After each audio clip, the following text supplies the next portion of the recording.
for the Maryland Commission on Climate Change. I'm Chris Hoagland, Air Director at MDE. We'll start here shortly with opening remarks from our chair, Dr. Suzanne Dorsey, Deputy Secretary at MDE. I'm going to give just a quick overview of the agenda and processes for today. We have three discussion topics today. The first one will be statewide coordination on infrastructure bill funding. This is the Iija or BIL, the federal infrastructure bill from earlier this year. We'll have a quick round robin among commissioners and commission organizations that are receiving infrastructure funding to talk about how we're securing climate benefits from that funding. We'll then turn to an update from MDE on the final 2020 greenhouse gas inventory. MDE has provided a couple of previews of that. The inventory is now final. So we'll present the outcomes from that final inventory, as well as a preview of a progress report that MDE is required under the Greenhouse Gas Reduction Act of 2016 to produce and publish later this week.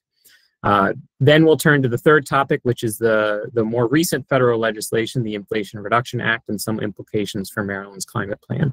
We'll then have working group updates and public comment. If there are any members of the public who would like to join the list for public comment, please put your name in the chat box and we'll add you to the list for that item. And if you've dialed in, we'll open the phone lines at that point to welcome public comment from callers. So that's the plan for today. Thanks everyone for joining us. I'll turn to the chair of the commission, Dr. Suzanne Dorsey, for opening remarks. Thanks. Good afternoon, everyone. You know, as we gather today on one of the final working session of the Climate Commission, and we're talking about funding allocation, and allocating funding often reflects prioritization, and particularly the federal financing that recognizes historic disinvestment in communities impacted by environmental justice issues. I think it's really important that we recognize the importance of planning. Secretary McCord, I'm not just talking about the planning, the Department of Planning, but I think that one of the areas that we really need to be thinking about is how do we work better with local communities in planning for climate infrastructure and transition to a decarbonized future, because it's those communities that have done the planning that seem to be most eligible for federal funding. So I want to emphasize the importance of planning. The second thing that is very much on my mind, and several of you in the working groups have heard me talk about it, is that the siloed effect of looking at mitigation as separate from resiliency is something that we as a commission need to be really thoughtful about bringing those two efforts together. We know that investments in green and blue infrastructure have dual benefits of improving our resiliency and sequestering carbon. And as we transition into a decarbonized future, we need to be thinking about equity as our North Star, but we cannot do one without the other. It's a both and thoughtful strategic approach about building resiliency into our mitigation work and vice versa is the charge, I think, for the coming year. And this particularly in light of some of the catastrophic weather events. You know, we're on the cusp of having a significant hurricane impact our coast. It's devastating. There has been planning, and that folks on the west coast of Florida know what to do. Would Marylanders know what to do if a third of our state was underwater, as it was in Pakistan? So again, I think an emphasis on planning at the local level, all the way up to the state level, and in coordination with our federal partners, putting us in the best place to have a decarbonized future that's equitable, that depends on a circular economy, and that ensures that our community members, our citizens, are safe and healthy and thriving. Thank you for the opportunity to make those comments. I do have a couple of housekeeping items I want to cover, and that is the final 2 meetings of the Climate Commission. The next Climate Commission, we discussed the potential of it being a hybrid. It's on October 27th. I'd like to keep that virtual because I think that's going to be an important working meeting. The final November 9th, I would like to invite all of you to the Maryland Department of the Environment. Should you feel comfortable, we would love to have you here in person. We will allow for a hybrid meeting for those of you who are not able to or not comfortable meeting with us. But November 9th, we would like to invite everyone to an in-person meeting. So with that, I'll hand it back to Chris Hoagland. Thank you. Thank you, Deputy Secretary Dorsey. So we've asked a number of the commissioners and commission organizations to prepare just a few words about how they're prioritizing investment under the federal infrastructure bill. So we'll do sort of a round robin. We'll hear from DNR, MDOT, MDE, MEA, and PEPCO, and we'll then open the floor to the entire commission. And so from each of the participants, thanks so much for agreeing to give a quick summary. Just a brief couple of minutes to talk about how your organization is pursuing the infrastructure funding and pursuing climate benefits through the infrastructure funding. Why don't we start with DNR? I see we have Secretary Hadaway-Riccio. Sure thing. Thank you, Chris. And there is a lot to unpack here, so I will do my best to boil it down and keep it high level, but with an offer if anybody wants more information or follow up, just let us know. I think the most current thing that we wanted everyone to know about today is the fact that we have submitted 3 proposals for Iija competitive solicitations. That's funding that is flowing through NIFWIF. One proposal is for tree planting and climate smart forest management practices and would be a statewide initiative.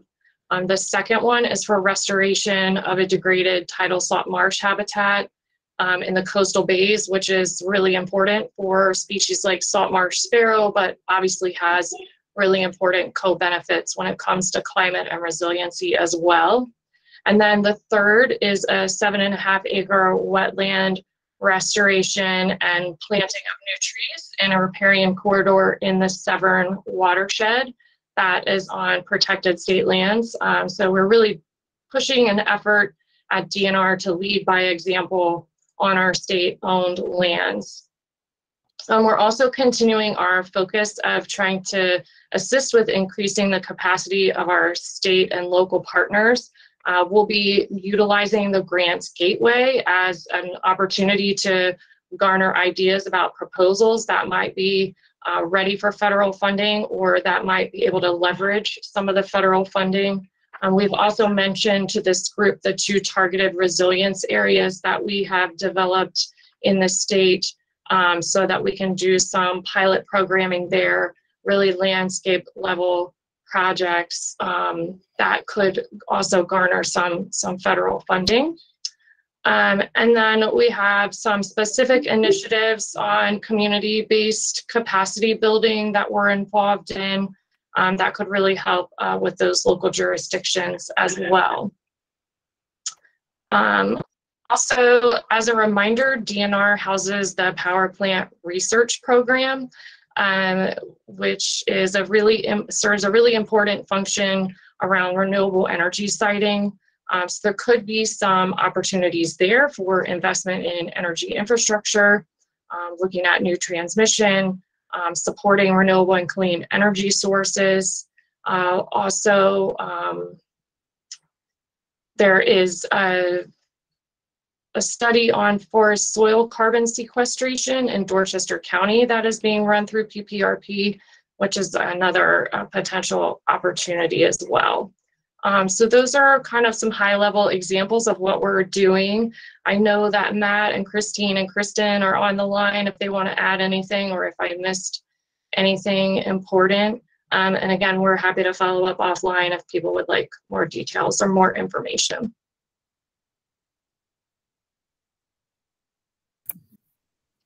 Thanks so much.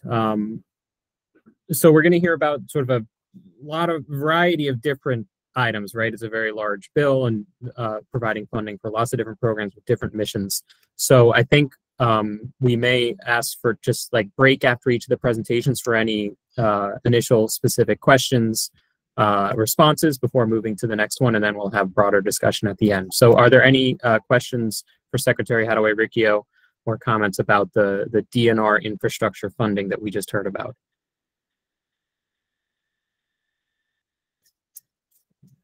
Okay, great. So then we'll move next. Why don't we do MDOT? I see Deputy Secretary Lewis here. Yes. Good afternoon, Chris. Good to see you and everyone again today. The Infrastructure Investment and Jobs Act, or Iija, includes several new and existing funding sources to support emission reductions and resiliency improvements in Maryland. One of them is NEVI, the National Electric Vehicle Infrastructure Program. First, a brief background of the Iija.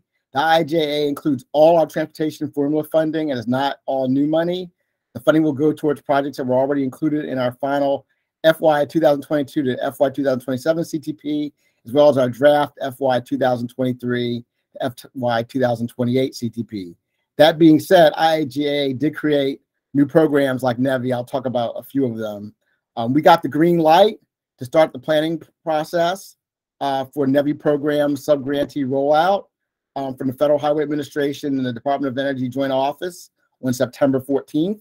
I believe as of today, I think there was a press release that all the state's programs, NEVI plans have been approved, which is great news. NEVI's funding is for states to build out the EV charging infrastructure along our designated alternative fuel corridors, such as interstates. The mission is to build a national network of 500,000 charging stations by 2030. That requirement includes an EV charging station with 4 fast chargers every 50 miles along the interstate within 1 mile of these highways. We'll get approximately $60 million of formula funding over 5 years to increase alternative fueling stations. Our plan has 23 alternative fuel corridors that we have been approved by Federal Highway over the last 6 years or 6 rounds of submissions, 3 of which include hydrogen and propane. That's 95, 495, 695. We're working to expand Maryland's robust electric vehicle charging infrastructure that currently has 1,266 charging stations and 3,475 charging outlets as of August 31st, 2022. Of these, 24 EV charging stations are available at light rail, metro, bus, and MARC train stations, providing an EV to transit connection by allowing EV drivers to charge their vehicles at the transit station while completing their trip using transit. Nationally, there's also $2.5 billion in discretionary grant funds over 5 years. The guidance for that is due November 15th. Hopefully, they'll meet that date. A portion of that money will go to 2 different grant programs, a community grant program, as well as a corridor grant program that entities beyond DOTs will be able to apply for, to my knowledge. You should probably know that EV registrations in Maryland are obviously a helpful sign to reduce greenhouse gas emissions. They continue to grow exponentially. As of August 31st, we had 54,305 registered EVs in Maryland. That's a long way from the 609 EVs registered a little more than 10 years ago. We're now growing 1,200 to 1,500 a month, and I think the trend is accelerating if you take a look at this graph. We have an ambitious goal of reaching 300,000 EVs by 2025. At MDOT, with our partners, we're responding to legislation passed early in the year and last year to replace light-duty vehicles within MTA's fleet and the states and MDOT's fleet. Obviously, MTA is using funding from Iija to aggressively transition toward zero-emission bus fleet. MTA is investing approximately $436 million for its zero-emissions vehicle program, bus pilots, and bus procurements. The first buses are expected to arrive in mid-2023. Looking ahead, MTA will convert 50% of its transit bus fleet to ZEV by 2030. That's 350 buses out of the 700 bus fleet. MAA is also planning to replace parking lot shuttle buses at BWI Airport with electric models. As you all know, many of you know, I'm very passionate about electric vehicles. I've served as chair of the Zero Emission Vehicle Infrastructure Council for the past 6.5 years, which actually gave Maryland, I think, a head start compared to many other states in moving forward with our NEVI plans. There's some other grants I'd like you to know about related to climate change. I'd also like to mention the Iija provides funds to assist in the mitigation of other climate change impacts, such as physical management of stormwater. The Carbon Reduction Program, or CRP, is to reduce transportation emissions through the development of state carbon strategies and by funding projects designated to reduce transportation emissions. MDOT CRP apportionment is $18.1 million. We're looking at our current CTP and draft CTP to identify projects that will meet that criteria. MDOT will also get $20.6 million in formula funding for promoting resilient operations for transformative, efficient, and cost-saving transportation, or PROTECT. PROTECT funding will help make surface transportation more resilient to natural hazards like climate change, sea level rise, flooding, extreme weather events, and other natural disasters. This will be done through support of planning activities, resilient improvements, community resilience, and evacuation routes and at-risk coastal infrastructure.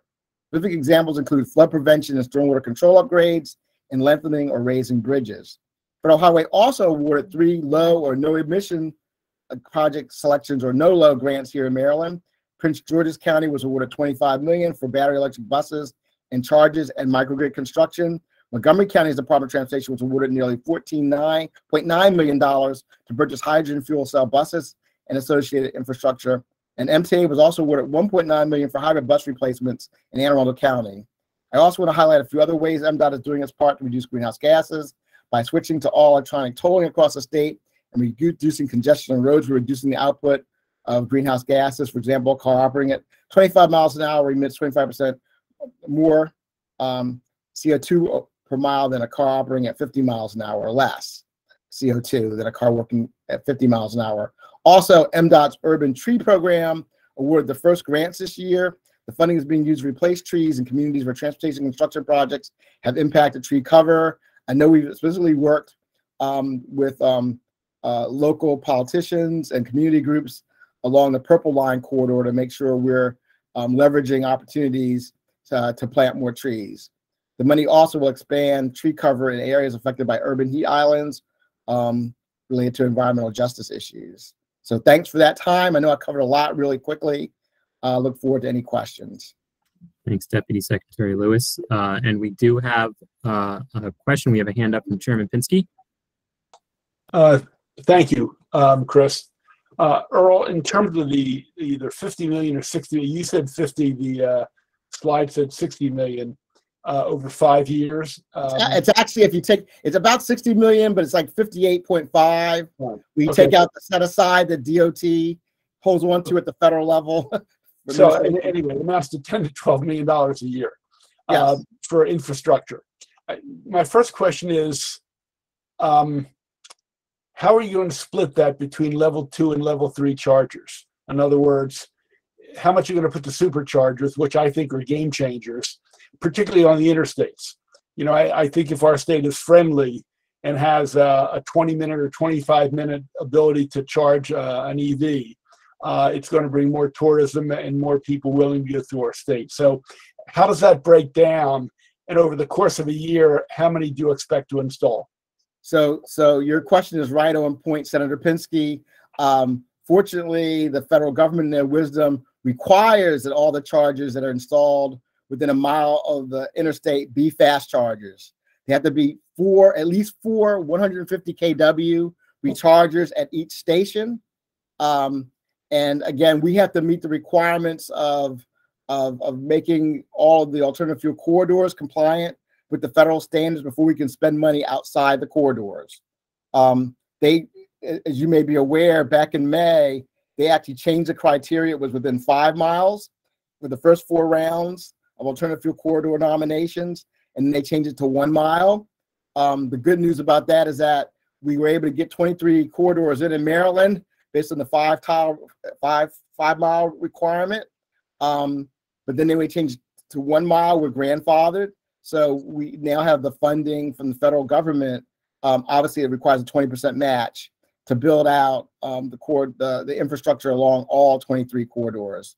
So ideally, once we finish that, there may be money for maybe another 12 or 15 EV recharging stations in the tail years, maybe year 4 or 5. We believe we're going to be able to install, I think, between 60 and 70, depending on how many are on the corridor versus off the corridor over that time span. And we're talking fast charges, so you're talking about significant infrastructure costs to actually get the electric infrastructure to the locations where these stations are going to need to be. Well, let me ask this, just a quick follow-up, Chris, and I'll pass it on to other people. Obviously, things like the Maryland House are obvious, but where you don't have an existing facility and you want to put a fast charger, let's say, right off an exit, can you work out an arrangement with an existing gas station, or you have to build your own facility? So basically, the overwhelming majority of these are going to be installed by subgrantees, which will be local governments or private sector entities that will have to apply for funding and have to meet all of our criteria related to installing these. That also includes several different environmental justice and equity layers that we have in terms of the geographic map. I think one of the slides that was shown showed the network across the state. So we actually had a presentation earlier today to the Environmental Justice and Sustainable Communities Commission to get their input. We got a lot of great input, a lot of great other organizations that they mentioned that we need to reach out to as part of our process as we actually design the sub-grant program and get private sector and local government responses in terms of applying to install these stations along these corridors. Okay, and final question. So you said 60 chargers. 60 to 70 stations, which have at least 4 chargers each.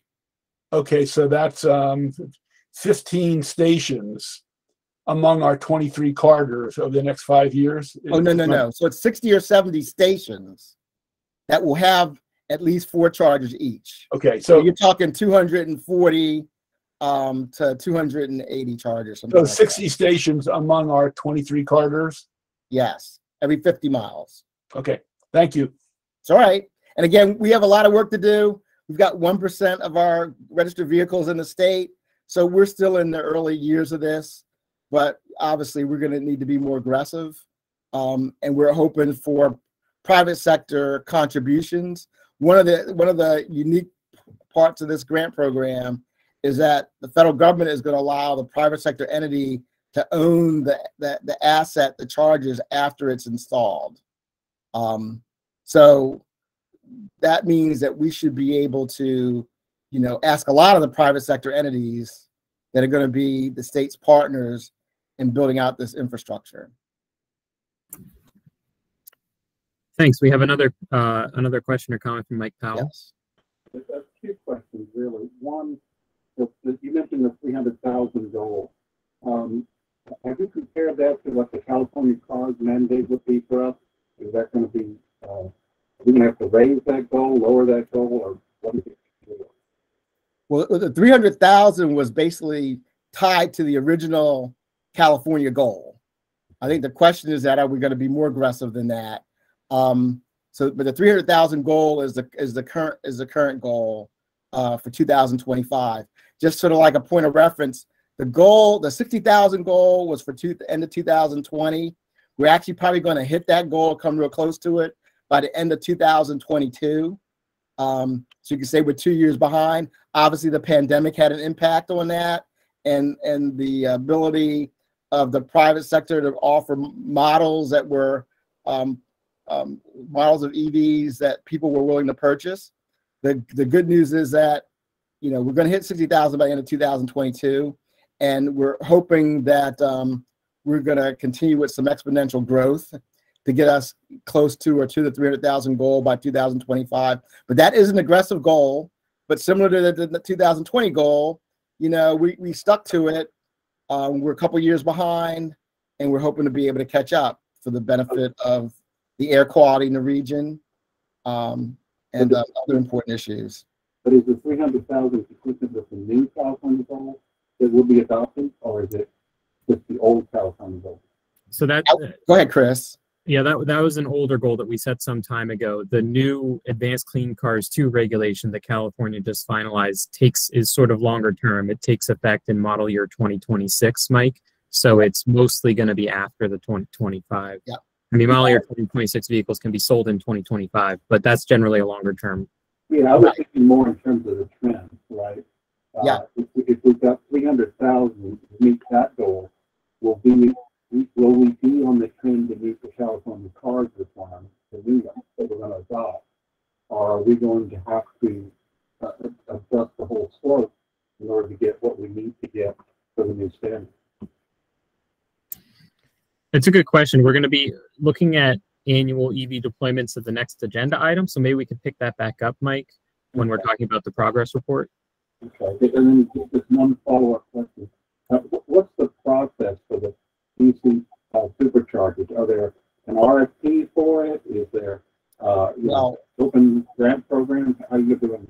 Later this week or early next week, MDOT is going to issue an RFI, a request for information from the private sector and government sector to respond to, related to issues related to the design of the subgrant program. I think this is sort of similar to what MDE did for the Volkswagen grant program. We're also talking to all types of different stakeholders to get their input, including equity-related stakeholders, which is why we talked to the Environmental Justice Commission earlier today. So as much input as we can get to help make sure we design a program that meets all of Maryland's values, but is also aggressive enough that we are able to move quickly without leaving any regions of the state behind.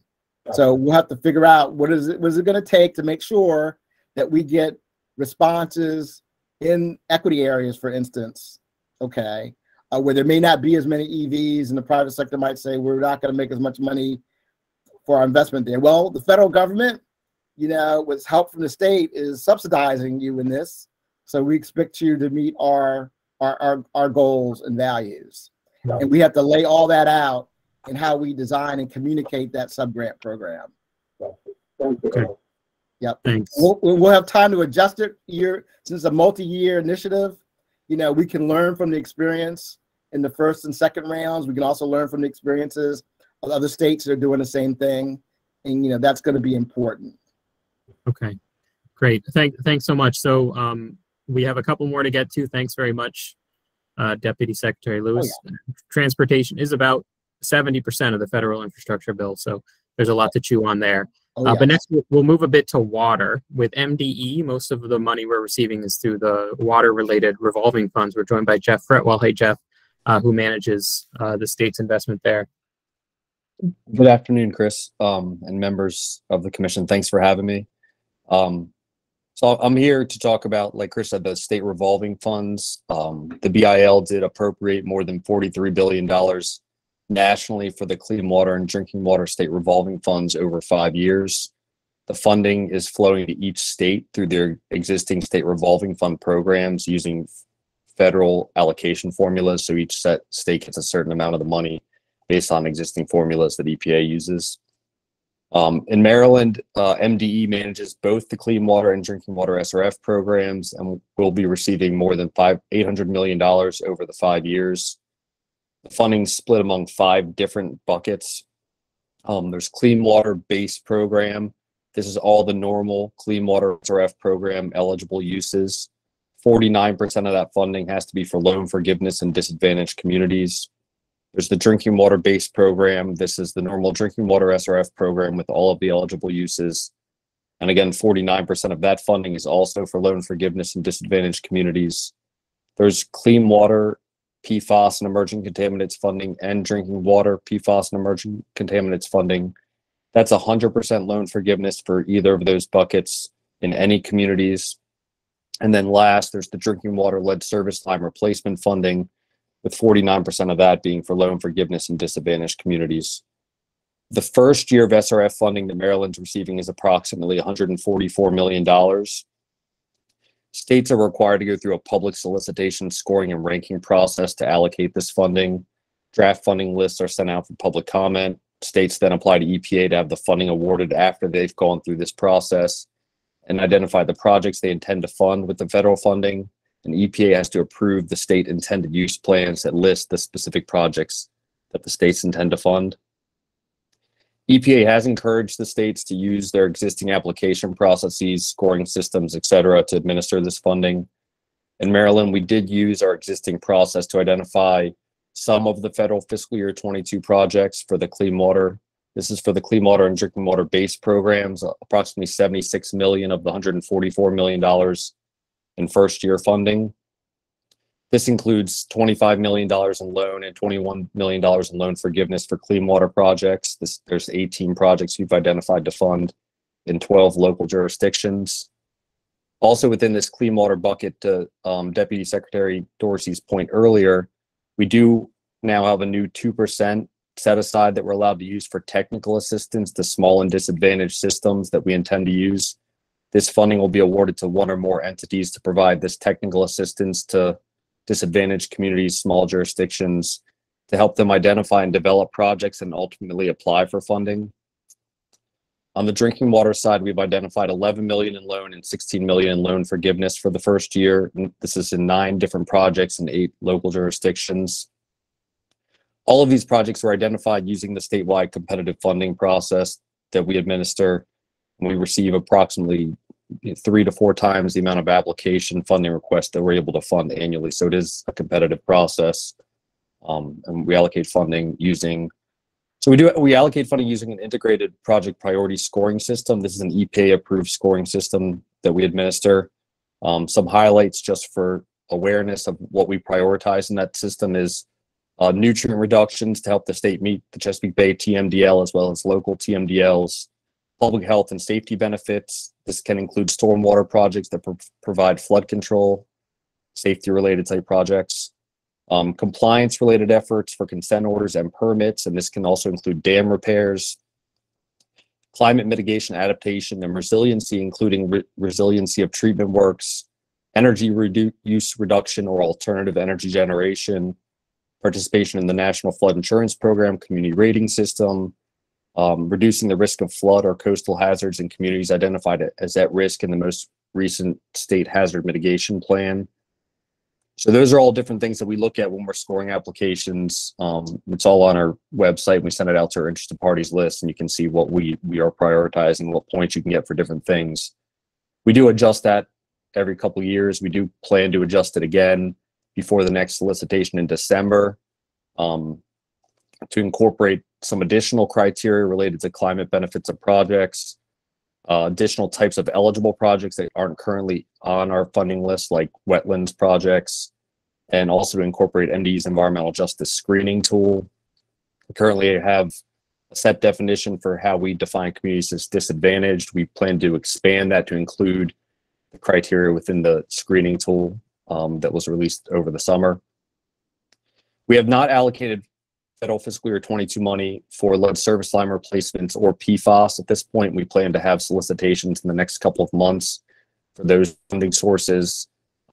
They're very specific in terms of what we can use the funding for, and we didn't have a set process in place to administer that funding. So we've been working on that with our water supply program and getting ready to do that solicitation. We have been talking to local governments to get feedback in the process, but we have not started that yet and plan to do it this fall. And then future solicitations for federal fiscal years 23, 24, 25, and 26 will be run during the December 1 to January 31 application period that we typically receive applications during. And a last point I'll just highlight, it's project specific, but I thought it would be of interest that we did receive during the most recent application round, an application to use our new SRF guarantee authority. And this is specifically for the Family Forest Impact Foundation. They had applied for $2.5 million in SRF guarantee authority to back green bonds that they intend to issue to roll out that program.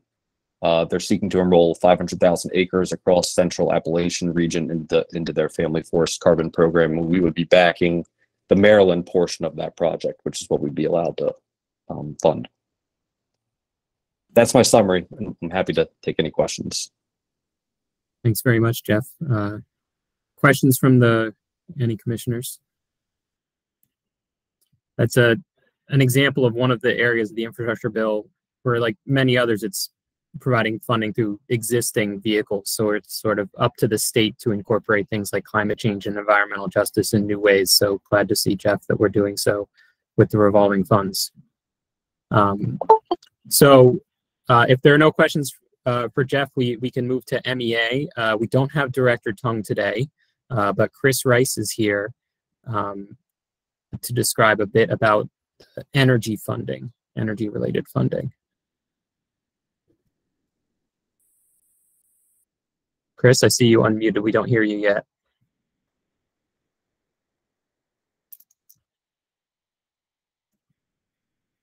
Are you talking, Chris? Yep. Well, if we're having some, nope. I heard you for a second there at the end. It's like the internet down the hall isn't as good as this end of the building. Why don't we, okay, yeah, we can hear you now. Yeah. All right, why don't we Chris, we're going to come back to you. I heard that part.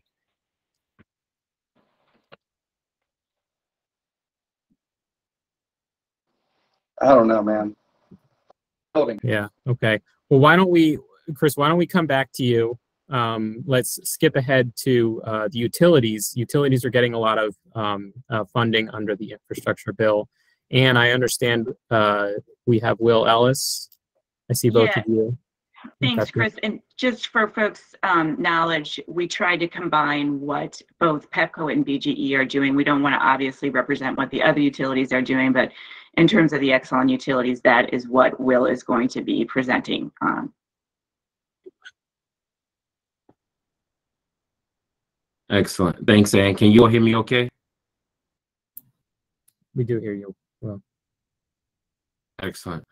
All right, really quickly, PHI and BGE, we've been tracking the Iija bill since the passing in November of last year, and we know that this, historical funding includes about $550 billion of new spend to accelerate the Biden administration's priorities, and especially specific to the energy sector. Looking at how Iija can help meet the climate goals of powering a carbon-free power grid by 2035 and charting a pathway towards, 100% decarbonization by 2050. Some of the important funding categories that we've been following along this time frame, $73 billion for power infrastructure targeted towards grid modernization and smart infrastructure, $52 billion towards increasing resiliency, looking at climate mitigation, and then, of course, the $7.5 billion of NEVI program funding that Deputy Secretary Lewis spoke to earlier. To date, within Iija, most of the opportunities that we've been tracking have been targeted to state or municipalities. Those includes like the Rebuilding America Infrastructure Sustainability and Equity Grant, called the RAISE Grant, the NEVI program, the Low No Emissions Bus program that was mentioned earlier, as well as the Clean School Bus program, and preventing outage and enhancing the grid, which is a state formula funding program that I think MEA will cover a little bit later. While we have not been able to yet directly apply for grants related to Iija, we have partnered with our counties as well as the state to ensure that the best opportunities for those dollars flow to the customers, and how do we support Maryland. And so we've partnered through strategic meetings or giving letters of support to help Maryland win millions of dollars related to Iija awards. Some of the projects were highlighted earlier, but also include in that Baltimore Penn Station connection for $6 million, Prince George's County New Curtin multimodal transportation project at $20 million. Prince George's County also won a zero emissions bus program to convert 20 buses. That was about $25 million. And Montgomery County Department of Transportation, I think this was mentioned earlier as well, 13 hydrogen fuel cell buses. And then, you know, continuing to partner and support MDOT and Earl and team of how to strategically deliver those NERI dollars in a way that best supports the grid. Recently, information has just been released at the end of August, a RFI related to the Grid Resilience and Innovations Partnerships programs, the GRIP programs. That GRIP program combined 3 different IIJA funding topics: 4101C, 4107, and 4103B. 2 of those funding opportunities are very important to utilities and their competitive grant process programs. 4101, which is preventing outage and enhancing grid resiliency. That will be a program aimed at reducing the impacts of climate change on the electric grid. And then 4107, technology deployment to enhance grid flexibility, really looks at increasing flexibility, efficiency, resilience of the electric grid. Through the RFI and draft forward that came out, we learned a lot about those 2 program offerings. You know, one I would say is that each topic area is going to require applicants to submit a concept paper before being allowed to submit an application, as well as entities are only allowed to submit 1 application per topic area. And as of note, that the funding that DOE is releasing for these are funding for FY22 and FY23.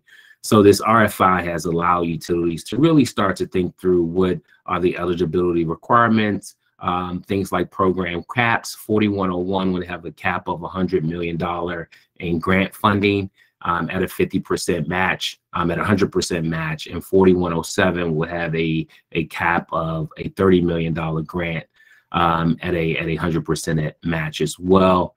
Again, it's in the draft RFI. Some of that may change based on the feedback they get from stakeholders for the final funding opportunity announcement when that is released. But it's helping us to just think through and evaluate concepts related to those 2 topic areas. Some of the things that we're thinking through in terms of increasing resiliency, such as undergrounding infrastructure, hardening of our substations that could be impacted by climate change, as well as just creating a stronger and more resilient grid aimed at reducing outages through automation and controls, as well as enabling greater renewable penetration on the electric grid. So it's a lot more to come. That RFI responses are due on October the 14th, where we plan to submit our questions related to the RFI to help us hopefully better understand what the funding release and the opportunities that it will present to the PHI and BGE. I'll stop there and happy to answer any questions you all may have. Thanks very much, Will. Questions from the Commission about the utility and grid-oriented programs? I guess, Will, want to make sure I understood you right. It sounds like so that for the DOE, those DOE funding vehicles, would you expect the applications to be, you know, you guys will be sending them in next year then, given that they're at a draft RFI stage? That is correct. I expect concept papers to probably be due around February. Of course, based on when they release the funding opportunity announcement, which I probably expect to be in December of this year. Okay. Okay. Thanks very much. If there are no other questions for the utility side of things, I understand, Chris, you've used the phone to, oh, here we go.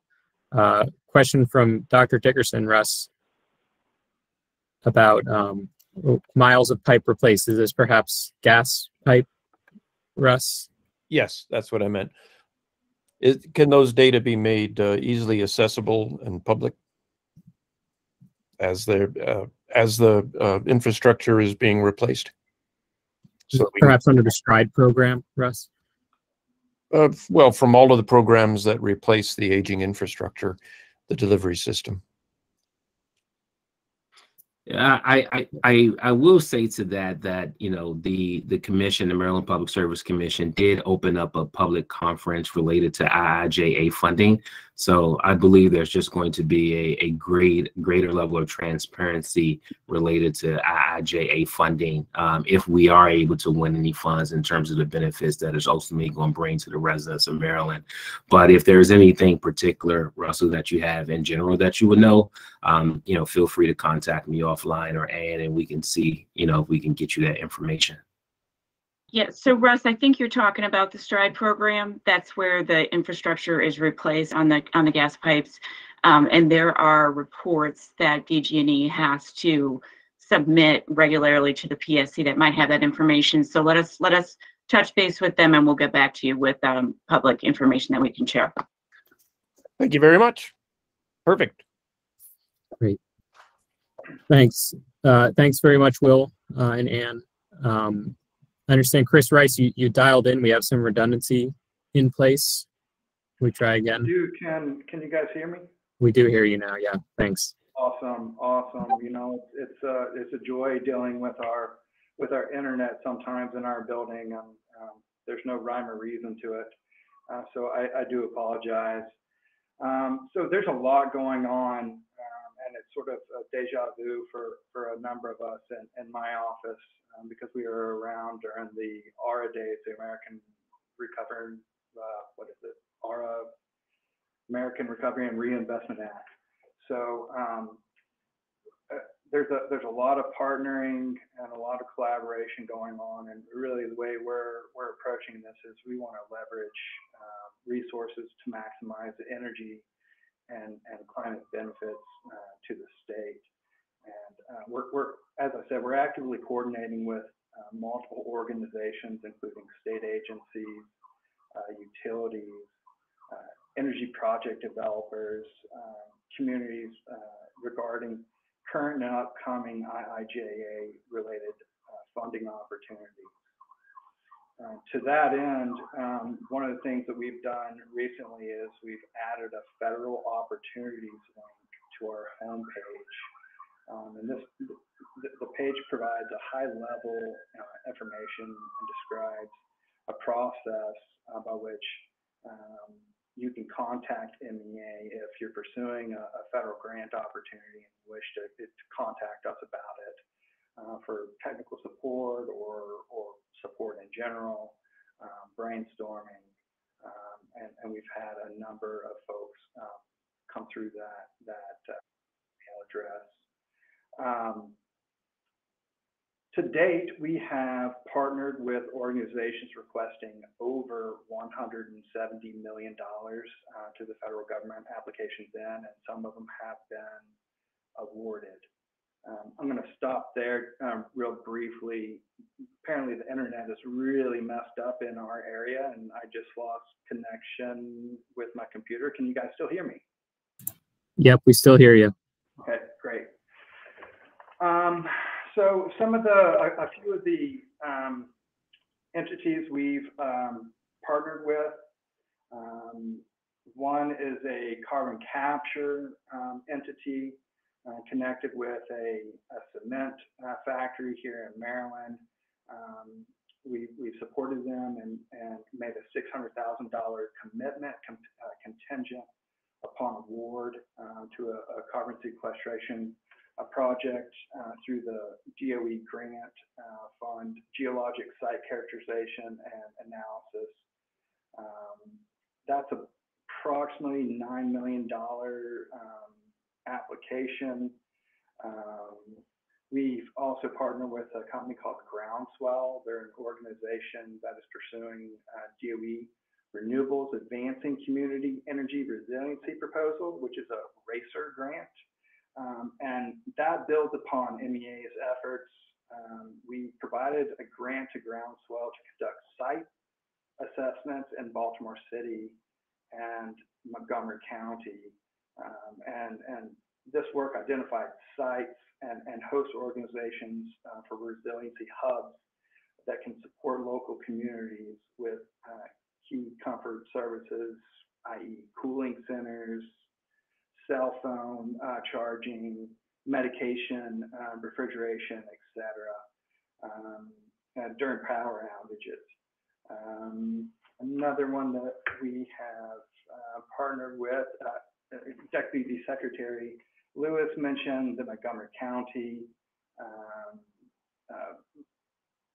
Transportation No Emission Grant Program and the 13 hydrogen refueling buses, or 13 hydrogen buses that they're going after, and the refueling equipment. That's about $14.9 million. We work very closely with the Maryland Department of Labor on Economic Development Agency's Good Jobs Challenge. Labor submitted the Maryland Works for Wind to bolster and prepare workforce for offshore wind industry, something that we've been working for a long time in doing. That was a $22.9 million request, and that was successful.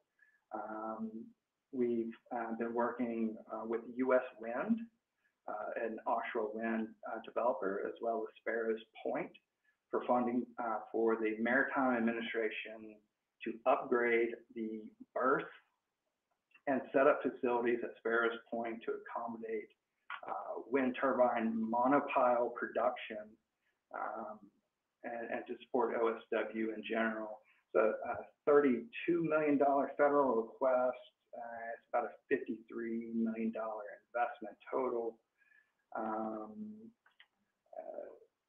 We've also been coordinating closely with Department of Transportation on the NEVI program and the application for those formula funds.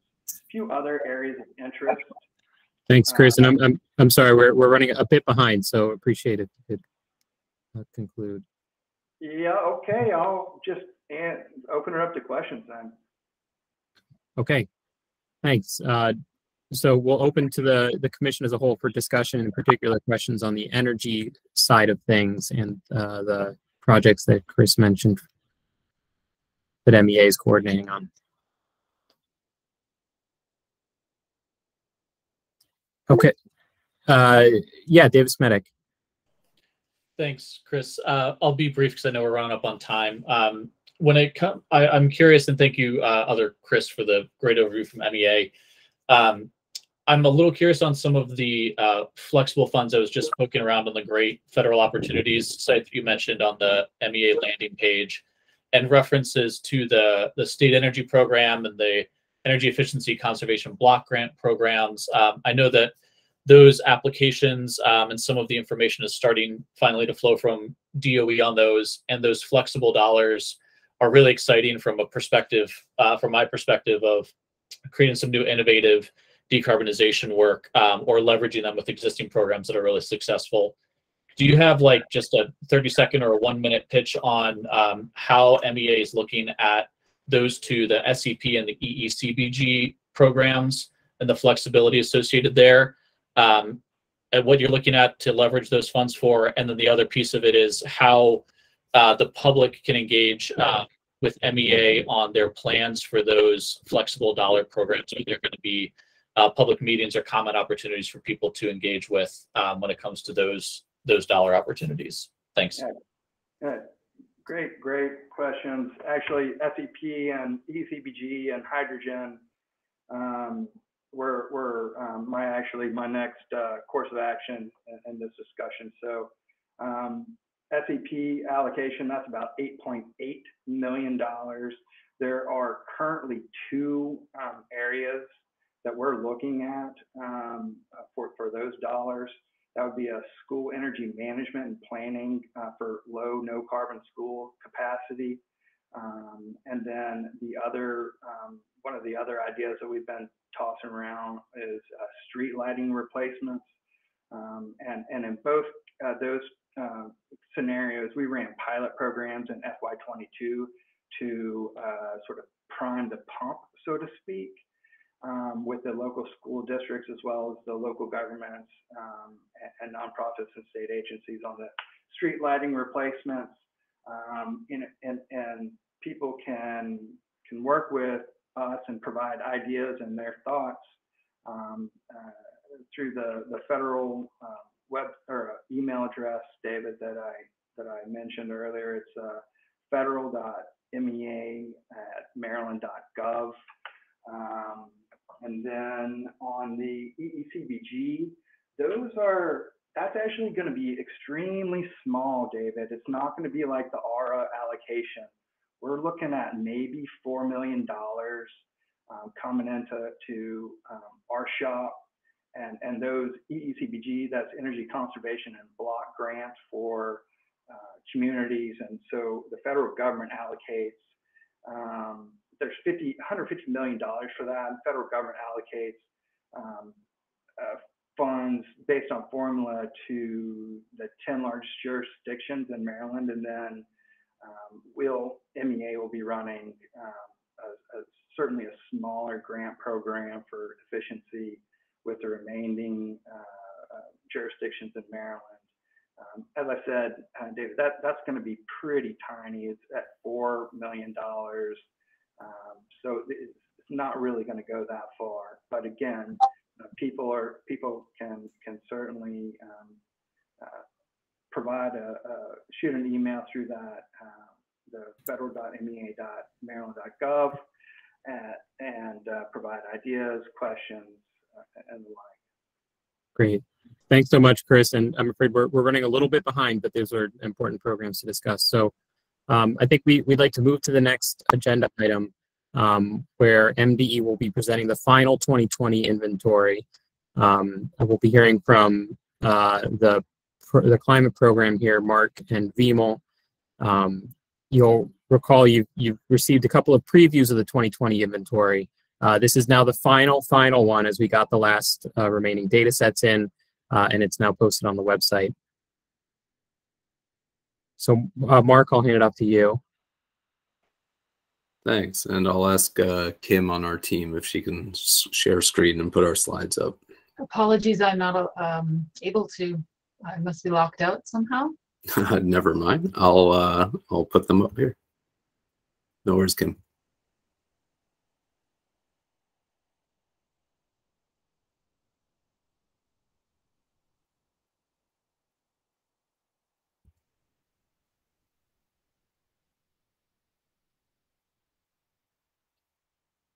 Alrighty.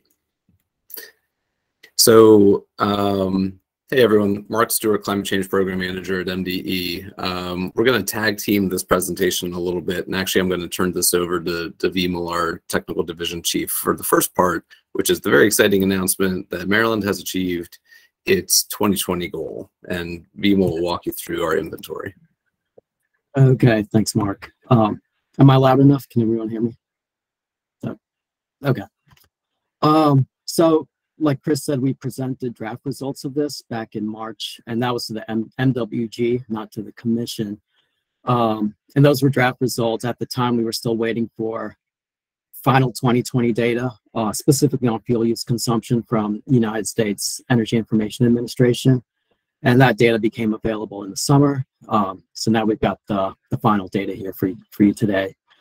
Just a couple of highlights on what's new this go around.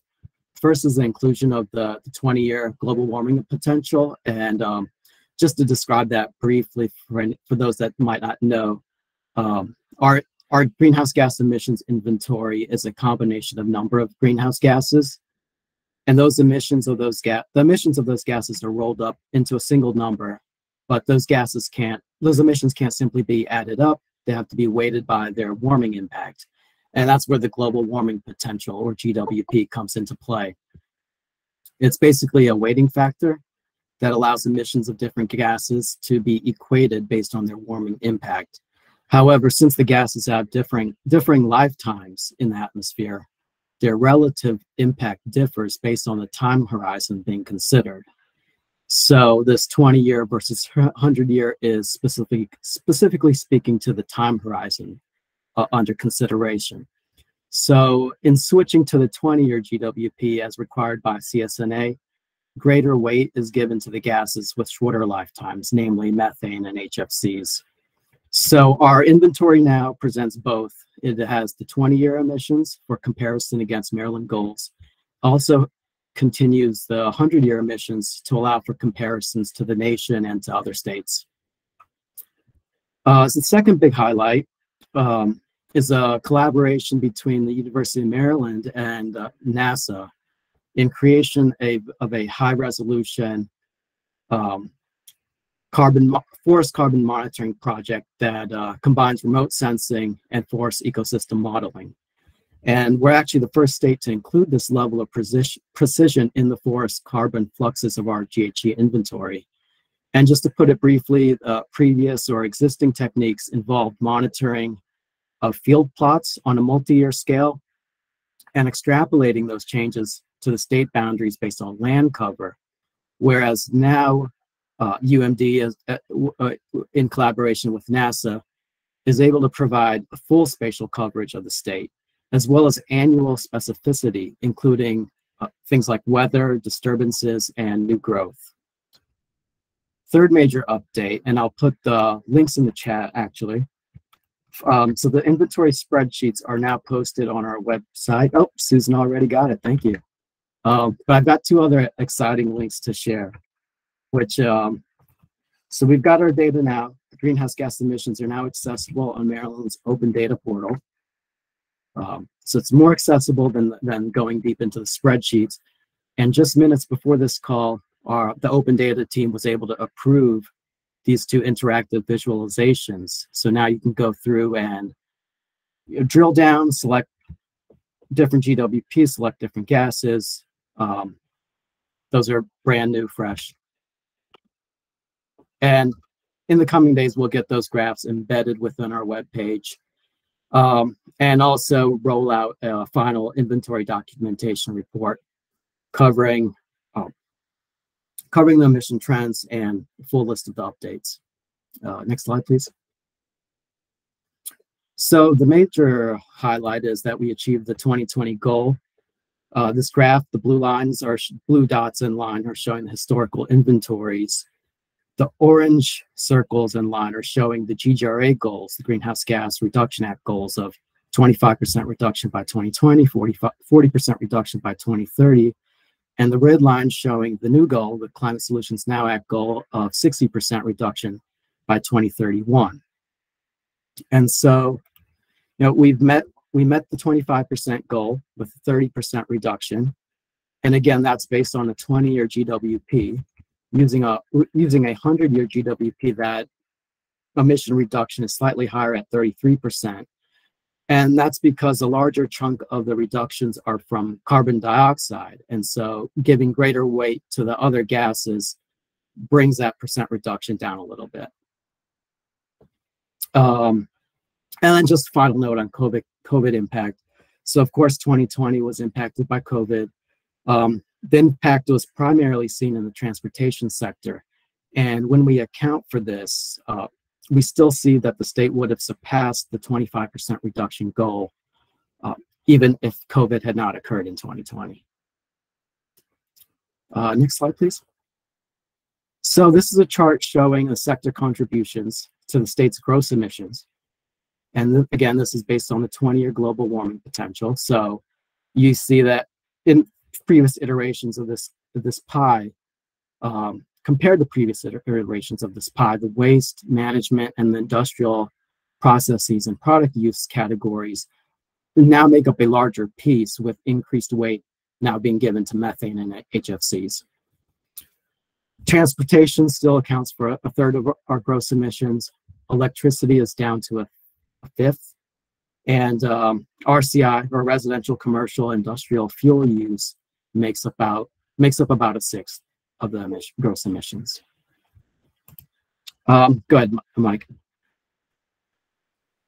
I didn't want to interrupt you. I just, in earlier charts, we had used the term industry, and it was around 3%.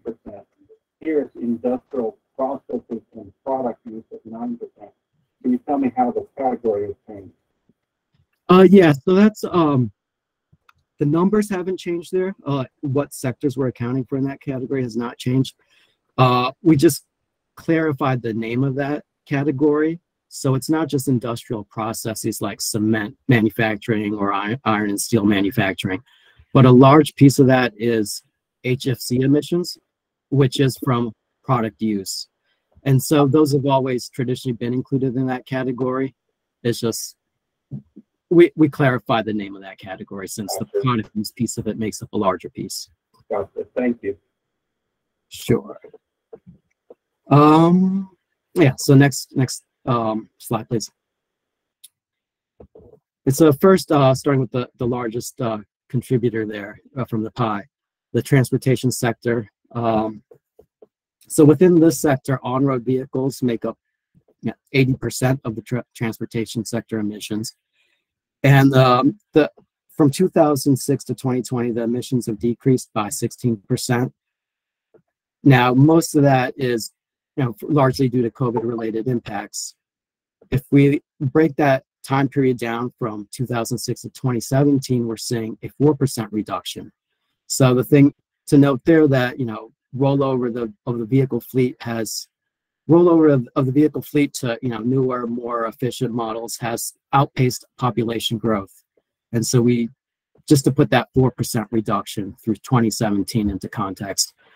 But like I said, a large chunk of that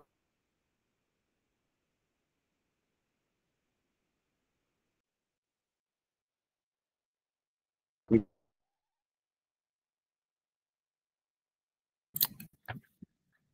think we may be losing We Vimo. might have lost. Yeah. I'm happy to jump in. Vimo, let us know if you come back with a solid connection. So reduction occurred in 2020. Next slide, please. Okay, Vimo, we lost you there for a minute, so I'll let you know if you drop off again. But go ahead if you can hear us. Okay, did I finish talking about transportation? I guess I did. All right, so moving to electricity use. So 2/3 of our reductions from 06 to 20 have come from the electricity sector. And the reductions here are due to a combination of reduced electricity consumption, as well as changes in the generation mix, mainly from replacement of coal-fired generation with natural gas and renewables. Next slide.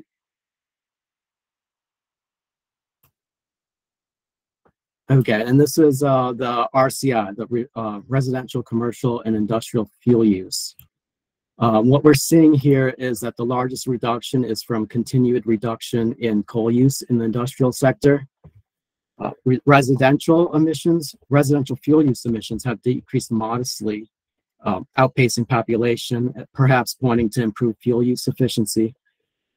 Another thing to note is that residential and commercial fuel use fluctuates year to year due to changes in heating demand. So that's what we're seeing in 2014, which is a product of a very cold winter.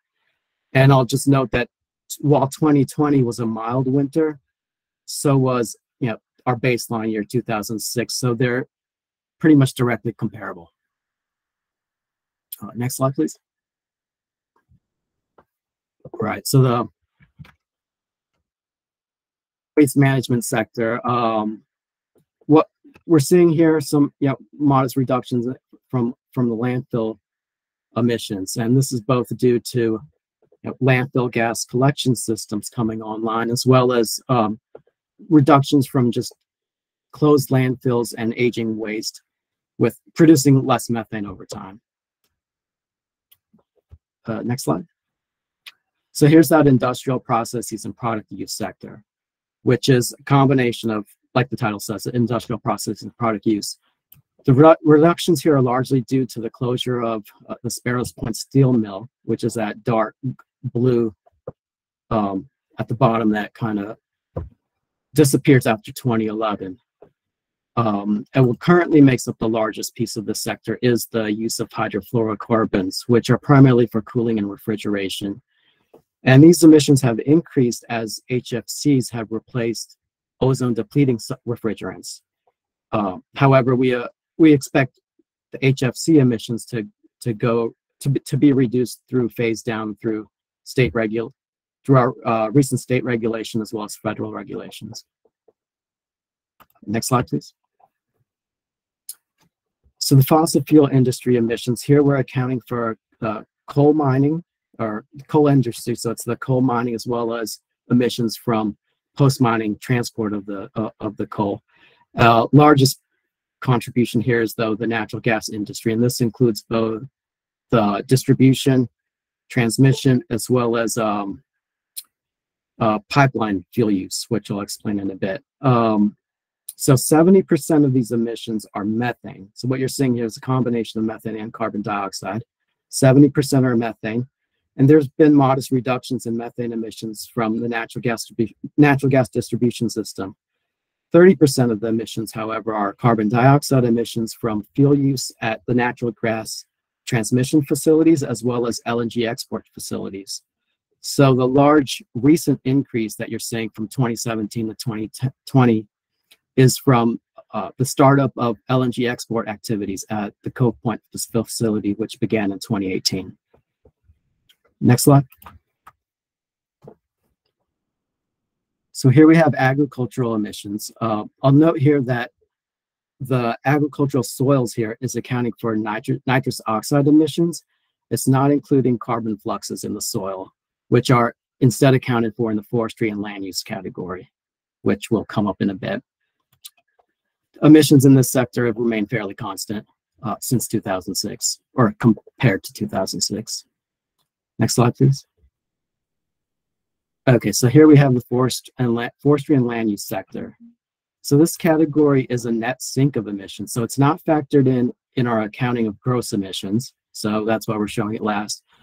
But it is important to consider this category under the context of our net zero 2045 goal.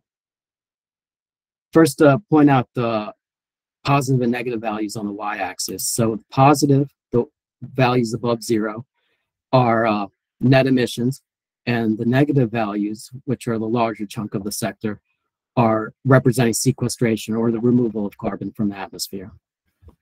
And important to note here is that certain subsectors of this category can be sources of emissions. One example being the top bar, or the top section you see there, which is the coastal wetlands.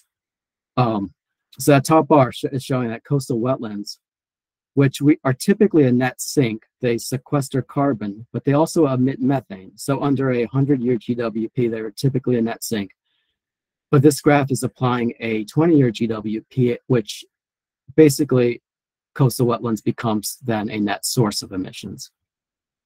And then to explain the large piece, the lighter blue in this, or the middle blue, which is the forest carbon flux, or the flux of carbon from trees and forest.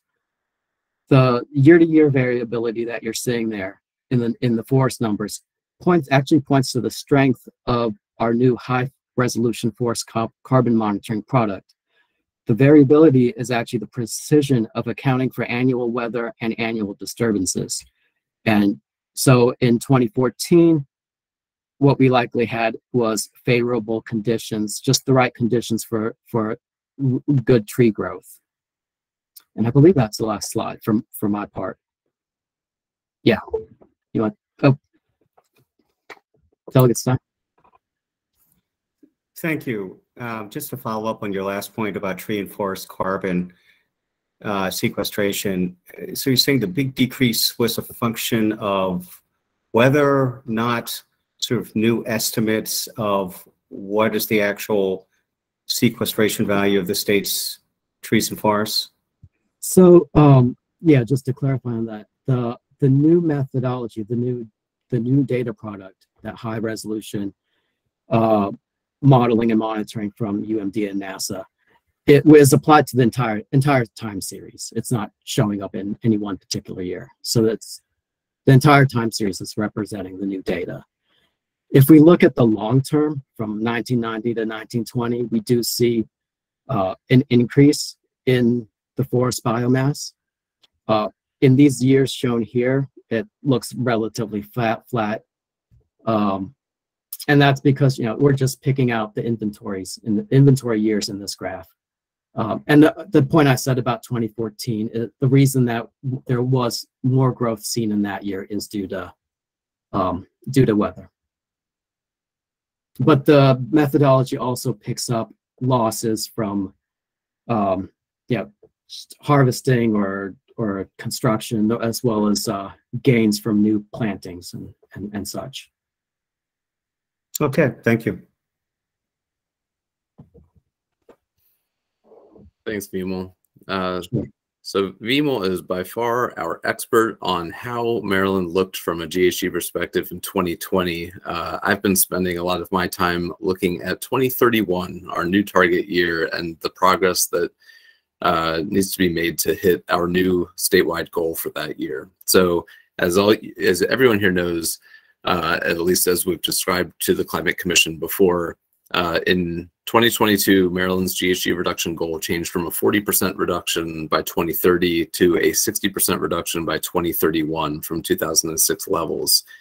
MDE is required by the Climate Solutions Now Act of 2022 to use a new GHG accounting methodology with which Vimal mentioned earlier, switching from the standard 100-year global warming potential for greenhouse gases to a new 20-year global warming potential. That amplifies the effect of short-lived climate pollutants, including methane, in our inventory. So using the new methodology, as I'm sure many of you remember from a year ago when we presented the GGRA plan and projected that the GGRA plan would reduce emissions statewide approximately 50% by 2030, the new accounting methodology changes that estimate to a 44% reduction by 2031 if the 2030 GGRA plan were fully implemented.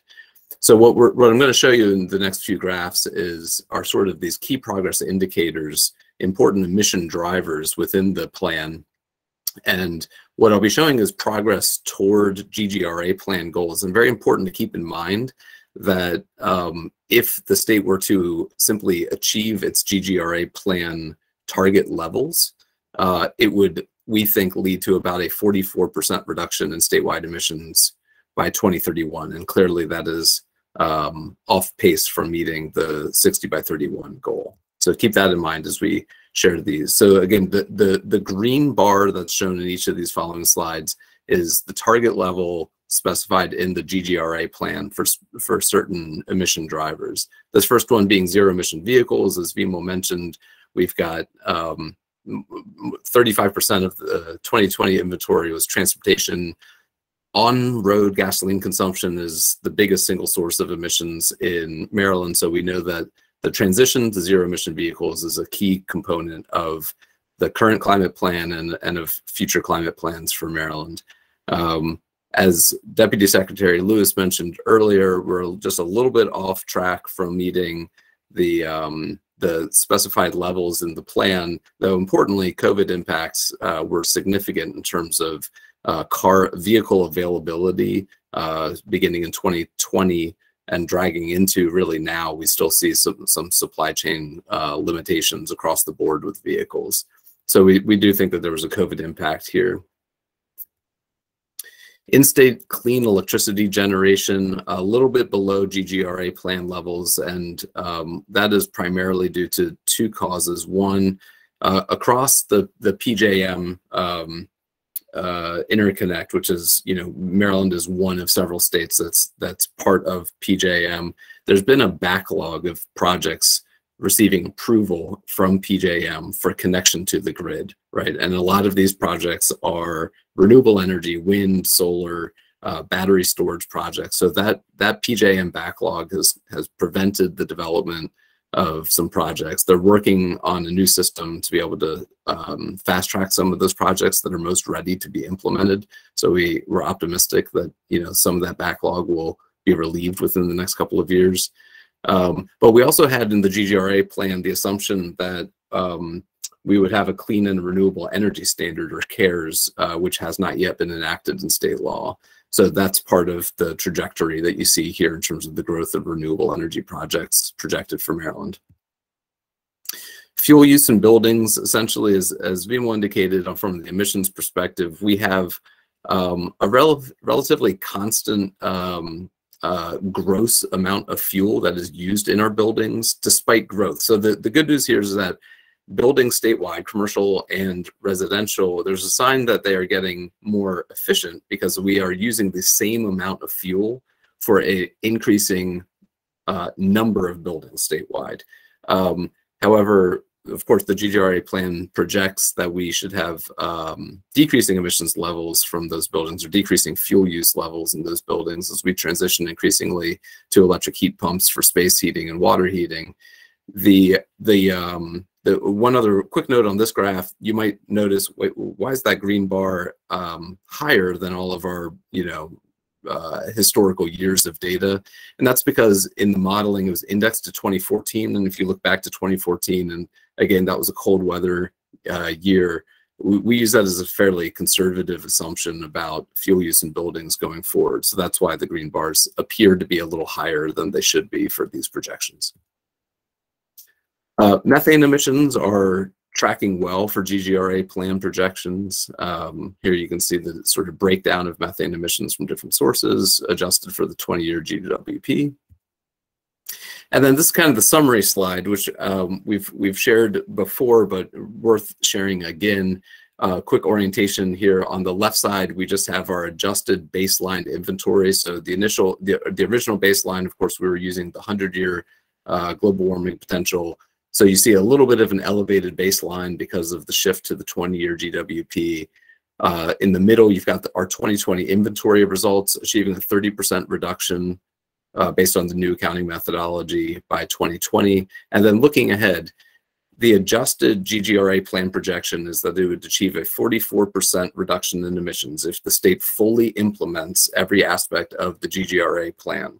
And we project that there's a gap then of nearly 20 million metric tons of CO2 between where we project the state would be in 2031 if we fully implement the current GGRA plan and where the state will need to be to achieve its 60 by 31 goal. And I'll pass it back to Chris. Thanks, Mark. So why don't we pause here for discussion on the two topics we just heard about, the final 2020 inventory, breaking down where we are and how we came in below the 2020 goal, and then also the preview of the progress report that Mark just gave, which we're publishing shortly. Yes, Mike Powell. And I'm not trying to be negative here, but just to make sure I understand. We had originally recommended a 50% reduction by 2030. The plan that we adopted when you add in the federal action would have been in that neighborhood, but it falls short of the 60% by 2031. Have I got that right? Yeah, and that's right. And at the time that we published the GGRA plan, we were aiming for a 50% reduction consistent with the Commission's recommendations at the time. There have been a couple of methodological changes since then, Mike. That's the reason for some of these numbers being different. But yeah, the ECC nearly hit that 50% at the time when we published a GGRA plan. Yeah. I just wanted to validate that our plan worked, matched our recommendation. It's just that it doesn't match the new goal. That's right.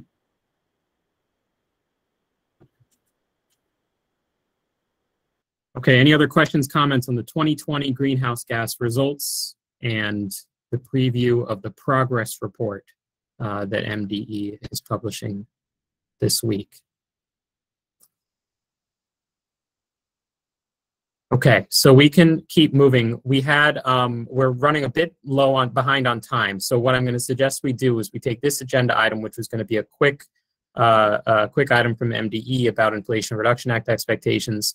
Perhaps I'll just give you guys like the one-sentence takeaway now, and then we table it so that we can be sure to get the working group updates in, and then see if we have time to return to it afterwards. You all have these slides. The short answer is the new federal law, the Inflation Reduction Act, ought to put the nation as a whole not quite as on the track that we thought we were going to be on under the Greenhouse Gas Reduction Act plan, but a little bit closer to it. Providing some tailwinds from federal action for the state plan.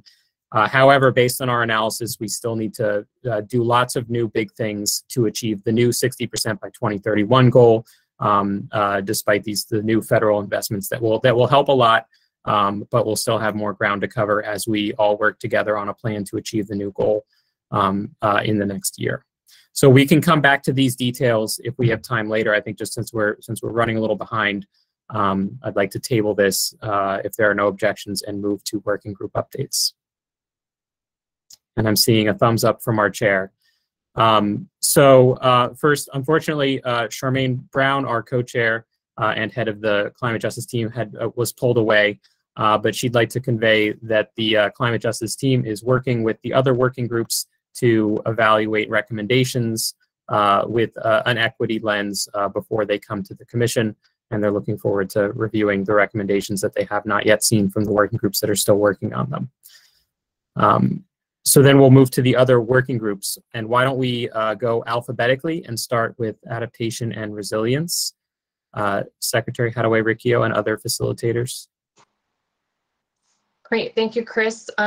Quickly, just want to let everyone know that we are working on the recommendations for the 2022 annual report, so we will have those over soon. And Christine Kahn is with us today. She's going to give a quick update on a virtual training that DNR is hosting, as well as our ongoing efforts to support the Maryland Department of Emergency Management as they set up their Office of Resiliency. So I'm going to turn it over to Christine. Thanks, Jeannie. So in partnership with Sea Grant, the Chesapeake and Coastal Service is launching a training for state agencies, particularly geared towards applications that state agencies might be dealing with, for using the sea level rise guidance that UMCES produced in 2018. We did a kind of an in-house, more extended version of this training, and I just have to say how useful I found this training. It is incredibly valuable for walking folks through the variety of different tools to look at these sea level rise projections and evaluating levels of risk and the various emission scenarios and how they all play together to lead one to make certain investment decisions and to apply different kinds of design criteria. So we're holding that first workshop on October 4th. It's a virtual training. I think it's about 3 hours. And then we're setting up another one for local governments. So we're really pleased to move that forward. The ARWG is also supporting the Department of Emergency Management as they pull together and start thinking about how they're going to move this new Office of Resilience forward. And one of the first steps they've asked of us, and I know they're reaching out to other entities as well, is to establish a point of contact with each of the ARWG agencies and to develop a very robust inventory of all the myriad resilience resources that these various agencies have to bear, since one of their main charges will be to look at how we align a lot of this to focus on implementation efforts. So we are doing our best to help them out on that score, and I'll wrap it up there. Thanks very much. Items from the Commission for ARWG? Questions, comments? Okay, we look forward to hearing more when recommendations are ready. The next working group in alphabetical order is ECO. We have our ECO co-chairs. Education. I'm here. Amy. Afternoon, Amy. Good afternoon. So from ECO's perspective, I'm really excited to welcome Jabari Walker as our new co-chair. He's from Bowie State, and he has been on ECO for a while. In fact, he presented at a recent meeting about sustainability at Maryland colleges and universities. I also wanted to thank Jody Kuser of the Chesapeake Conservancy for her years of service as ECO co-chair and just for being a wonderful mentor to me since I joined in January. She will remain a member of the committee, offering her expertise with media coordination and writing and reviewing. At our next meeting in October, we're going to hear from Dr. John Kocher from George Mason University Climate Change Communications Center. He has some interesting research on attitudes and behaviors related to climate change, and we've asked him for some suggestions for us to help Marylanders reduce their carbon footprint. We are working on our annual report rollout with the MDE staff, and our 2023 work plan and recommendations for the annual report are nearly complete. We'll finish that up at the next meeting and send them on to Charmaine's climate justice team to review. Thanks so much, Amy. Questions for ECO from the Commission? Okay, thanks very much. We'll move next to the mitigation working group. I see Mike. Was Kim able to join us? No, she's ill. The mitigation working group has been methodically working through each of the categories, including things like looking at manufacturing, with most recently heavy-duty vehicles, solar siting, each of the categories to develop recommendations for the commission. I think as of last count, we got northward of 125 recommendations, either from the working group or from outside groups who have made recommendations to us. Our plans are to now begin to try to winnow that down to a usable group. I know that two issues that we spent a lot of time on are obstacles to solar siting and ways to accelerate the adoption of electric or other alternative fuel vehicles to the transportation sector. But obviously with 125 recommendations, we're not going to do just 2 priority recommendations. There are going to be some numbers that come out of that. This is where the hard work is going to be to decide which ones of these recommendations meet the criteria of the statute, which is that a net economic benefit, a net job increase, and all of the environmental justice requirements, and yet give us the most bang for the buck in terms of greenhouse gas reduction. I think that summarizes it, but Mark or Chris, if I leave anything else, please add it. Oh, thanks very much, Mike. Yes, it's a real challenge, and we are very focused within the mitigation working group of providing this body with some high impact immediate greenhouse gas reduction actions that it can recommend so that we keep momentum next year, building on the momentum that we gained this year in reducing GHGs. Are there other questions, comments for the mitigation working group from the Commission? Okay, look forward to fewer than 158 recommendations for you to consider. Don't count them. So then STWG, Scientific Technical Working Group. I see Dr. Goodwin. Yeah, thanks, Chris, and good afternoon, everyone. And we certainly won't have 158 recommendations. So STWG, we had our last meeting a couple of weeks ago. We have been eagerly awaiting the synthesis report of the IPCC 6th assessment report, but you're probably aware that that's been delayed. It's not now due either towards the end of this year or early 2023. So related to our annual report, we'll give a very brief summary of the working group reports, which several of those have been updated in the last few months, which probably accounts partly for the delay in getting the synthesis report out. We also discussed the content, and on the basis and advice from MDE, we're not going to try and cover everything in science, of course, but to concentrate mainly on updates from last year's report, some of the new science findings that are particularly of relevance to Maryland, and just a few of the things that I saw Christine Conn mentioned earlier. Sea level rise, the 5-year update to that will be due in 2023, so we're beginning to plan for that. But in our annual report, we will be discussing very briefly some of the publications that have come out in the last few weeks, the fact that the cryosphere, or the frozen parts of the world, are a lot more unstable than we had thought just a year ago.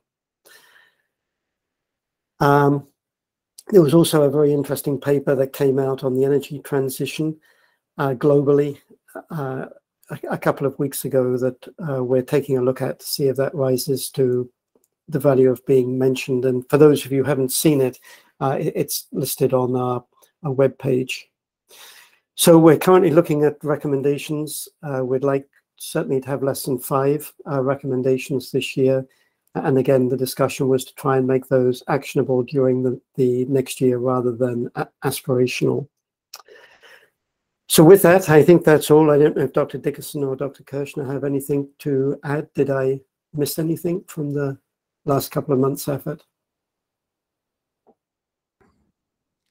No, I think that was a good summary, and I might want to point out that we helped MDE review some of what they presented today, and so I thought that was a nice consensus. The new values on methane are much more likely to be helpful to reduce our carbon footprint. Nothing to add. Thank you. Thanks very much. From the commission, questions, comments for the STWG? So I know we're looking forward to the summary of the IPCC working group reports that you all will provide, which is just as good as the synthesis report, right? Maybe we can submit it to the IPCC when you're done. Move things along a little faster. Okay, so those are our working group reports. Thanks very much to the co-chairs. We do have a minute, I think, to revisit the Inflation Reduction Act item. MDE was asked to just give a quick discussion of what we can expect. It's early days in terms of what the IRA could get us. So I wonder if we could bring that back up, Mark, and then we'll, after this, we'll turn to public comment. So yeah, thanks. Back a bit. Okay, so there have been lots of, there has not been an analysis of what the new federal law will do in Maryland. We will incorporate the new federal law into our model as we're producing the new 60 by 31 plan that we owe next year. We're building the modeling framework for that now. So this will all be built in to that, but that has not been done yet. So instead we look to some of the national analysis that was performed on the Inflation Reduction Act bill. The graph here shows the analysis by the Rhodium Group, and other analyses found similar results, that nationwide, the measures under the Inflation Reduction Act could get us somewhere in the neighborhood of a 40% reduction in net emissions by 2030. And so we took that and disaggregated it a bit to give some benchmarks for Maryland. Thanks very much. So in this table here, you see a bunch of the key parameters that largely map back to the progress report, right? The really high impact items and measures that we've been evaluating in the progress report and that the mitigation working group has been discussing this year. And it shows what that national level analysis it says we can expect nationally versus a comparable number that we included in the 2030 GGRA plan that we published last year to see how far apart we are. So first, EV sales shares. The national analysis, it's a very broad range, but indicates we could see anywhere from 19 to 57% of new vehicle sales in 2030 being electric. In the 2030 GGRA plan that we published last year, we were looking at in the neighborhood of 46%, which falls within the range of the national estimates. Similar outcome for clean electricity generation. The national analyses indicate that nationwide we could get to the point where between 60 and 80% of electricity generation in 2030 is clean. This would include nuclear. So this would, you would think of it as zero carbon, nuclear and renewable.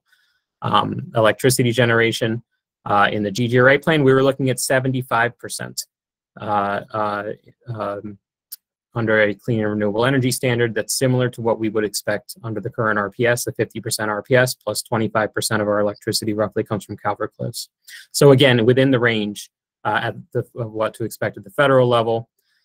We looked at heat pump retrofits nationally. We're looking at potentially 8% of homes retrofit with heat pumps by 2030. In the 2030 GGRA plan, we were looking at roughly 13%. The other items are a little bit tougher to generalize between state and federal level, but there are measures within the Inflation Reduction Act targeting methane. There's a methane reduction program. We included some similar measures in Maryland, but different and limited scope. For example, we don't have natural gas production in Maryland, and that's a big part of the reductions in the IRA. And then also for HFCs, hydrofluorocarbons, which as Vimal described are a very significant source of emissions in Maryland, used primarily as refrigerants and aerosols and propellants.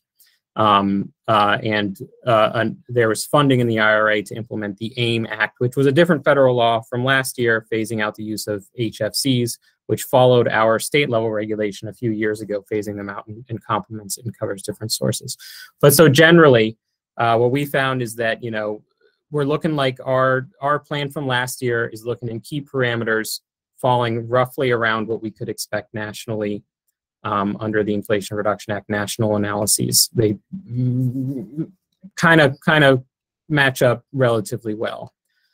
So that means that nationally, it seems like new national federal law will move the nation as a whole to look a little bit more like the plan that we had published last year, though not exactly. And that would be helpful for us to build upon. Next slide, please. So general takeaways is that the new federal funding will help, right? It will help reduce greenhouse gases in Maryland, and it will help us make progress toward a 60% reduction by 2031. You may recall last year after we published the GGRA plan, we did another analysis where we looked at potential federal policy as of last spring to take a guess at what was then called the Build Back Better package. And when we put a lot of hypothetical federal measures in our model, we got up to a 49% reduction in 2031 under the new math. At the time, it was a larger number.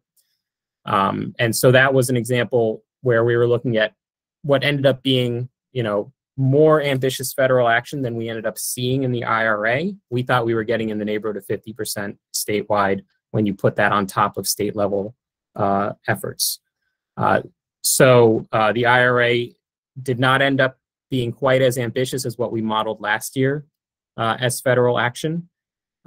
So indicating that if we pair state action and federal action under this new framework, we'll still have a lot of ground to cover to hit 60% is basically the takeaway. And so we are looking forward to working with the Mitigation Working Group and the Commission as we craft the plan required by this year's Climate Solutions Now Act, which is due in draft form in June and final form next December to achieve a 60% by 2031 goal in Maryland, which will be helped by the federal action, but that certainly won't get us where we need to go. We still need to do some big things at the state level. Okay, so happy to discuss that more, answer questions with the Commission right now before we move to public comments.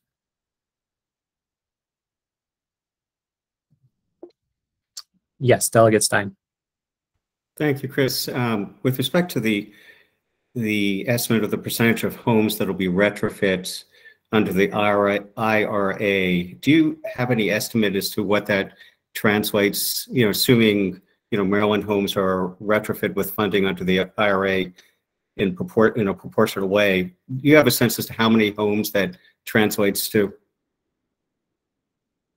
Yeah, that's a good question. So we have, I think in our model, we have, roughly 2 million households, right? So if you look at a household basis and you multiply by 8%, that's what, 160,000 retrofits roughly. Now we estimate that about 20% of residential heating systems are already electric. Mark Beam will correct me if I'm wrong on that. That includes both heat pumps and electric resistance. So hopefully that 8% would be on top of the heat pump share that already exists, bumping up our total electric share beyond that.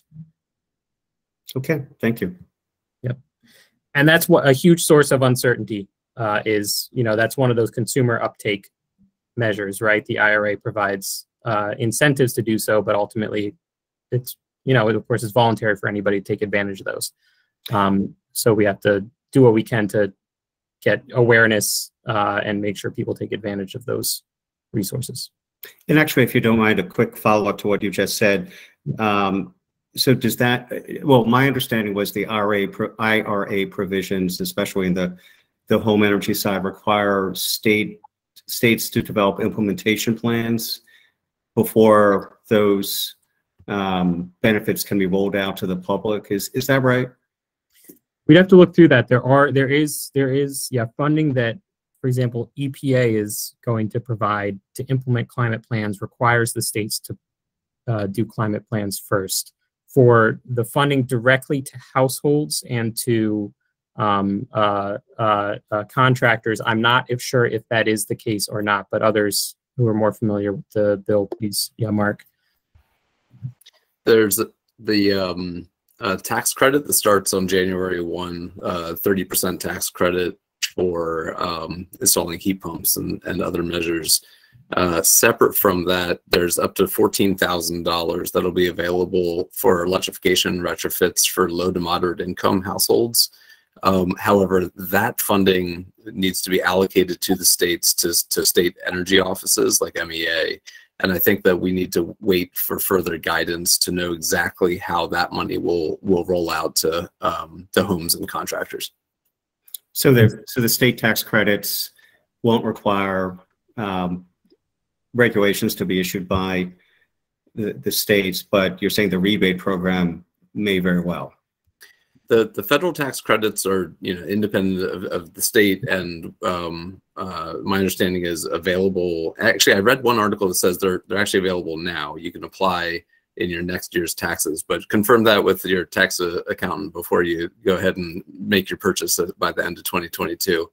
But those rebates, the upfront rebates to reduce the total cost of electrification projects, that will be distributed kind of formula-wise to the states, but we don't know yet what exactly the implementation looks like. However, I know that Commissioner David Smedick has been tracking that for RMI, so he might have additional information on top of what I just shared. Okay, thank you.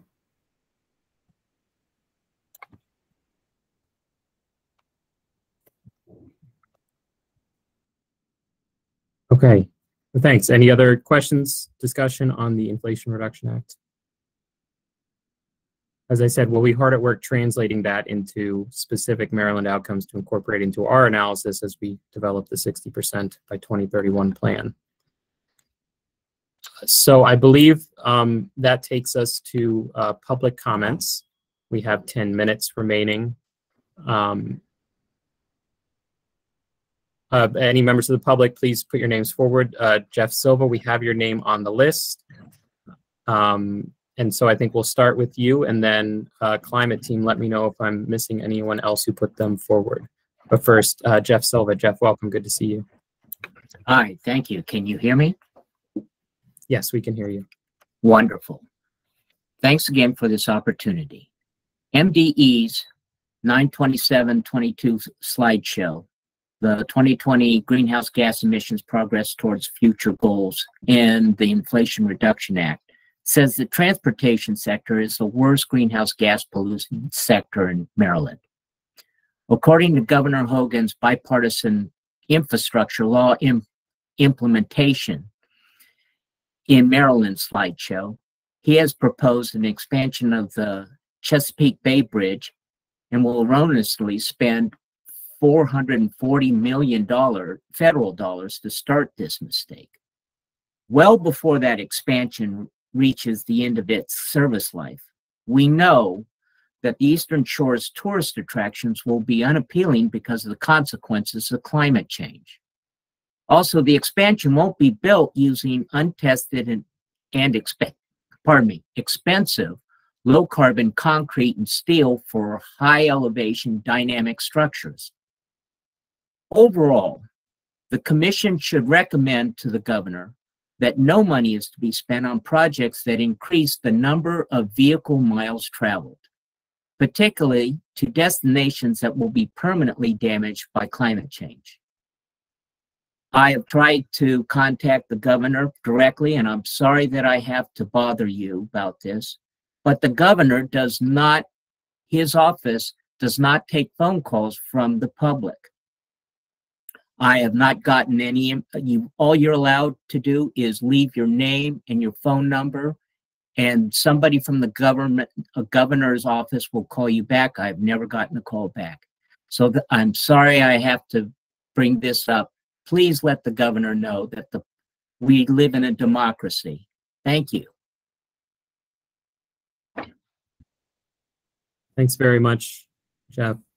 Are there any other members of the public who'd like to offer a comment? And MDE team, let me know if I missed anyone on the list. If any member of the public has called in and you'd like to offer a comment, please feel free to turn off mute. You may have to dial *6. Thanks, Dr. Dickerson.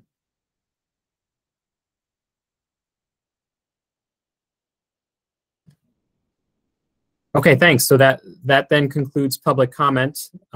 Thanks so much, everyone. We have just a minute or two at the end. I'll remind everyone of the next steps as we move into recommendation season. The next commission report is next month, October 27th in the afternoon from 1 to 3. That's when we will be discussing recommendations and evaluating which ones to put forward.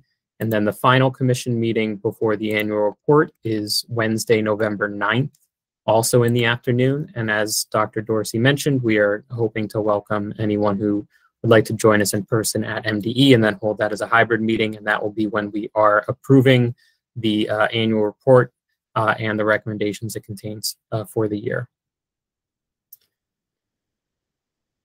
So thanks everyone for your time today. And thanks in advance for your time in the next 2 months as we put together a package of really strong recommendations for the state to consider next year. Is there any other business, Deputy Secretary Dorsey? No, I just want to recognize the work of the Maryland Climate Change Program. Mark and Vimal, your team has done excellent work. I appreciate it. And I also want to recognize the work of the working groups and the progress they're making. Thank you very much for your effort and you know, the products that you're making there. And then finally, I failed to recognize Treasurer Davis, who was with us earlier. I'm not sure if he's still here, but I do want to recognize that he was with us. So thanks everyone. Fall has, oh, there you are, Treasurer Davis. Good to see you. Thank you for your work. Please, let's keep the momentum going and a sense of urgency to, you know, provide an excellent annual report and set of recommendations moving forward. Thank you very much for your time today. Thanks, Chris. Thanks. Have a good afternoon, everyone. Thanks, everybody. Take care. Thank you.